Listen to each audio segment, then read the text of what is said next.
Hey, salut tout le monde, ici Simon Drouin, coach Level Up MTB. On est une école de vélo de montagne un peu partout au Québec. Aujourd'hui, je vous présente des variations de one-footer et de one-hander. Let's go!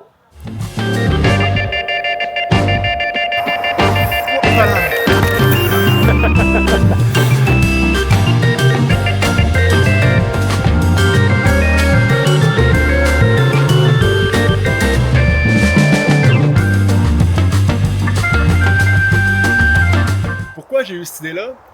Dernièrement, j'ai vu qu'il allait avoir le Crankworx Summer Series Région de Québec, une compétition de slopestyle à Sentier-du-Moulin. Là, plein de monde autour de moi se sont mis à poser des questions. Slopestyle au Québec, Sentier-du-Moulin, là, à Habanero, c'est pas une piste de slopestyle.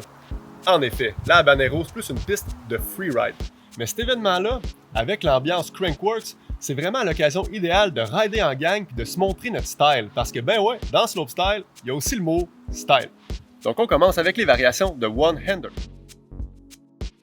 À part le Suicide One-Hander, qui est juste d'enlever la main loin en arrière, il y a moyen de faire ça en utilisant une trajectoire en virage sur la rampe, ce qui nous permet de partir un petit peu en whip et de lancer notre main intérieure vers l'arrière. Après ça, on utilise l'élasticité de notre épaule pour aider à ramener le vélo et ramener la main sur le guidon.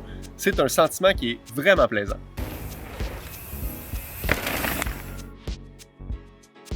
Le toboggan, manœuvre classique du BMX qui est de plus en plus faite en mountain bike. En fait, ça va être de faire un beau bunny up. Une fois qu'on est rendu à plonger le vélo vers l'avant, ça va être de libérer une de nos deux mains et de pousser sur l'autre main pour faire plonger le vélo. La main qui est libérée va aller prendre le banc et là, dans cette position, on est capable de venir pousser le vélo un petit peu, le faire plonger un petit peu plus.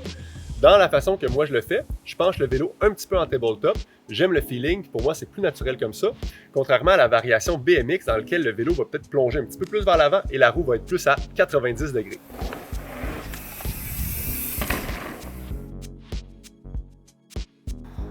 Il y a aussi le tire grab.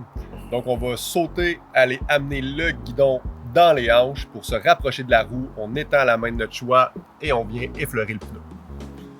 Maintenant, les variations de one-footer. Donc un point super important, il faut enlever le pied avant. C'est ça qui va rendre le mouvement naturel d'enlever le pied et de le ramener. Si vous enlevez votre pied arrière, ça va vous débalancer puis vous risquez d'atterrir à un pied ou avec un pied en bas. Donc on a quelque chose qui n'a pas vraiment de nom, vous me direz en commentaire si vous avez un nom pour ça. Mais en fait, on va prendre le saut avec un petit bunny up. Dès qu'on quitte, on vient reculer notre bassin. On maintient le vélo bien droit en avançant les bras, en faisant un peu une contre-angulation, qu'on pourrait dire. Ce mouvement-là va venir libérer notre pied en avant. Tout simplement, après ça, on ramène le tout et on atterrit.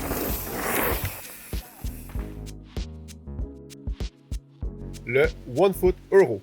Premièrement, un euro, c'est une angulation du vélo, un peu comme un tabletop, dans laquelle la roue avant pointe le sol. Donc, on vient diver le devant du vélo vers le sol. Bien entendu, en penchant comme ça, souvent nos jambes vont limiter le mouvement, mais en enlevant le pied intérieur, on laisse place à encore plus de fluidité et encore plus de fun.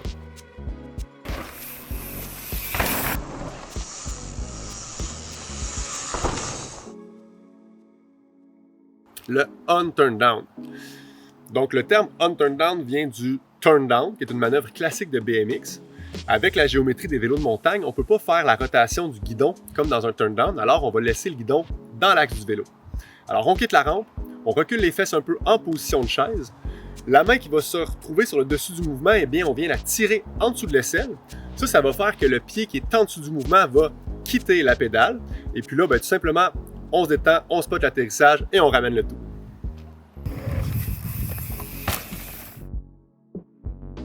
Le One Foot X-Up. Premièrement, un X-Up, c'est on vient tourner la roue à 180 degrés, puis le X qui vient se former, on peut le voir sur nos bras. Après ça, en enlevant un pied pour ça, ça rend la manœuvre encore plus facile parce que souvent, il y a la jambe devant qui obstrue la rotation des bras. Donc en enlevant un pied, la rotation est encore plus facile, puis en plus, ça rajoute un petit peu de style.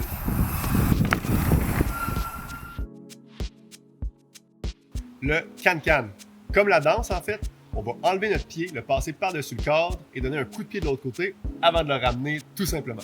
De mon côté, c'est vraiment récent que je fais cette manœuvre-là, donc je n'ai pas encore réussi à inclure du style dans le tout. mais si vous regardez certains pro riders, il y a moyen de faire de quoi de très joli avec cette manœuvre-là. Dans mon cas, le gros défi avec les one-footers et les variations de one-footer, ça a été d'apprendre à enlever mon pied droit, qui est le pied avant, parce que naturellement, j'avais tendance à vouloir enlever mon pied gauche, mais ça marchait pas très bien. Aussi, au niveau de mon style, naturellement, j'avais tendance à faire les mouvements vers la gauche, mais pour apprendre les one-footers, j'ai dû développer mes mouvements vers la droite aussi, mais c'est ça qui rend le tout tellement intéressant, c'est que ça se passe de chaque côté et on développe notre côté ambidextre. Merci d'avoir été là. Là, ce que je veux savoir, c'est quoi vos variations préférées de one-footer et de one-hander. Il en manque plein dans cette liste-là, fait écrivez-nous ça en commentaire, s'il vous plaît. Après ça, on se voit au Crankworx Summer Series Région de Québec, au Slopestyle Sentier du Moulin ou à toutes les autres super compétitions parce que le but, c'est d'avoir une ambiance de feu, tout le monde ensemble, le sourire d'en face sur nos bikes. Là-dessus, si vous avez apprécié ça, abonnez-vous à notre chaîne YouTube, puis on se voit sur les trails.